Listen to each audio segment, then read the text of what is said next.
Hi friends, నేను మీ MPR.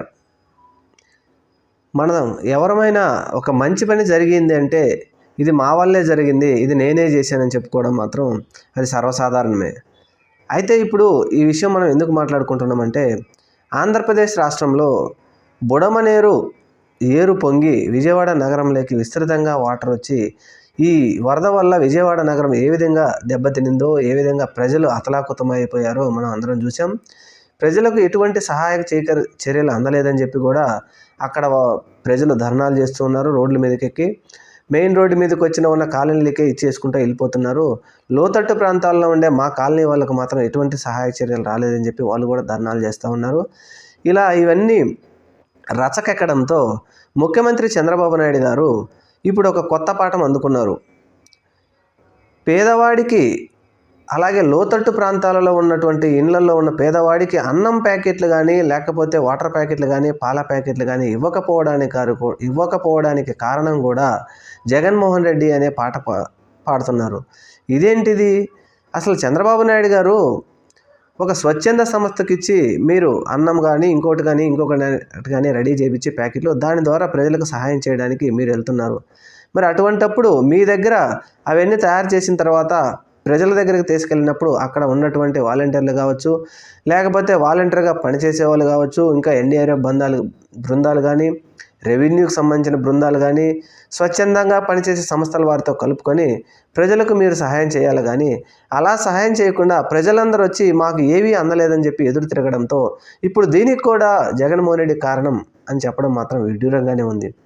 ఎందుకంటే 3 నెలలయ్యి మీరు రాజకీయంలోకి వచ్చి, మీరు పార్టీకి వచ్చి, మీరు పెద్ద రాష్ట్రానికి పెద్ద అయినటువంటి మీరు దానిని కప్పిపుచ్చుకోవడానికి, ఈ పేద ప్రజల నుంచి దృష్టి మరలించడానికి, ఈ సహాయం చేయలేకపోయామని చెప్పేసి దృష్టి మరలించడానికి మాత్రం మీరు ఇటువంటి వ్యాఖ్యలు చేయడం మాత్రం భావ్యంగా లేదు.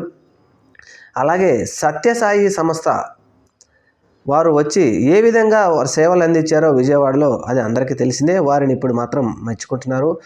మరి సత్యసాయి సేవా సంస్థ వారు ఇచ్చినంత సేవ కూడా ప్రభుత్వం చేయలేకపోవడం మాత్రం బాధాకరం. చేయకపోయినప్పటికీ ఇప్పటికి 5 రోజుల నుంచి 6 రోజులు అవుతుంటే ఇప్పుడైనా ఆ ప్రజలను ఆదుకోవడానికి మీరు సహాయం చేయాలి. కానీ అలా కాకుండా ఎంతసేపు ఉన్నప్పటికీ జగన్మోహన్ రెడ్డి తప్పు, జగన్మోహన్ రెడ్డి పొరపాటు, జగన్మోహన్ రెడ్డి చేయడం వల్లే వరదలు వచ్చినాయి, జగన్మోహన్ రెడ్డి చెప్తేనే వర్షాలు పడి బుడమనేరు అక్కడ కొండలలో నుంచి, ఖమ్మం నుంచి ఆ కొండలలో నీరంతా వచ్చి విజయవాడ మీదకి పడినాయి.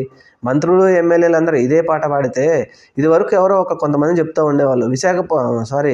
పాకిస్తాను, బంగ్లాదేశ్ లాంటి వాటిల్లో ప్రజలు ఏదైనా అవసరాలు అడిగితే దీని అంతటికీ కారణం ఇండియానే అని చెప్పేవాళ్ళంట. అట్లా ఉంది మీరు చెప్పే పరిస్థితి. ఇప్పుడు ప్రజలు నష్టపోయారు, వరదలు వచ్చినాయి, సహాయం చేయండి మహాప్రభు అని మొత్తుకుంటా ఉంటే మేము సహాయం చేయలేం, మా దగ్గర డబ్బులు లేవనుకుంటూ దీని అంతటికీ కారణం జగన్మోహన్ రెడ్డి గారే అని చెప్పడం మాత్రం ఇది ఏ విధంగా సమంజసము అని ఒకసారి చంద్రబాబు నాయుడు గారు కానీ, ఆయన మంత్రిమండలిలో ఉండేవారు కానీ, లేకపోతే దీని గురించి మాట్లాడే వ్యక్తులు కానీ ఒకసారి ఆలోచించాలి. ఆలోచించకుండా ఏదంటే అది మాట్లాడితే మాత్రం ఇది పద్ధతిగా లేదు. ప్రజలు కూడా దీన్ని ఒకసారి చూస్తూనే ఉన్నారు, గమనిస్తూనే ఉన్నారు. ఎంతవరకు ప్రభుత్వం సహాయం చేసిందనేది ఒకసారి గమనించి ఇప్పటికైనా వరద నీటి ఉధృతి తగ్గడంతో అవన్నీ ఆ క్లీనింగ్ ఇప్పుడు ముఖ్యం. అక్కడ వ్యాధులు విపరీతంగా సంభవిస్తాయి కనుక ఈ వ్యాధులు తగ్గించడానికి అక్కడ ఉన్నటువంటి మట్టి దానిని కానీ, పురుగులను కానీ, ఇంకొకటి ముఖ్యంగా చనిపోయిన కళేబరాలు కానీ వాటిని సవరించడానికి దృష్టి సారించాలి. కానీ ప్రభుత్వం అవన్నీ గాలికి వదిలేసి ఎంతసేపు జగన్మోహన్ రెడ్డి పాట పాడితే ఇక్కడ ప్రజలు నష్టపోతారే కానీ దీనివలన మీకు వచ్చిన నష్టమేం లేదు, జగన్మోహన్ రెడ్డి గారికి వచ్చిన నష్టమేం లేదు. పేద ప్రజలను ఆదుకునే ప్రయత్నం మాత్రం చేయాలని కోరుకుందాం. Thank you. మన ఛానల్ని తప్పకుండా సబ్స్క్రైబ్ చేయండి. ఇలాంటి మంచి విషయాలు మీ దృష్టికి తీసుకొచ్చే ప్రయత్నం ఎప్పటికప్పుడు చేస్తూనే ఉంటాం. Thank you.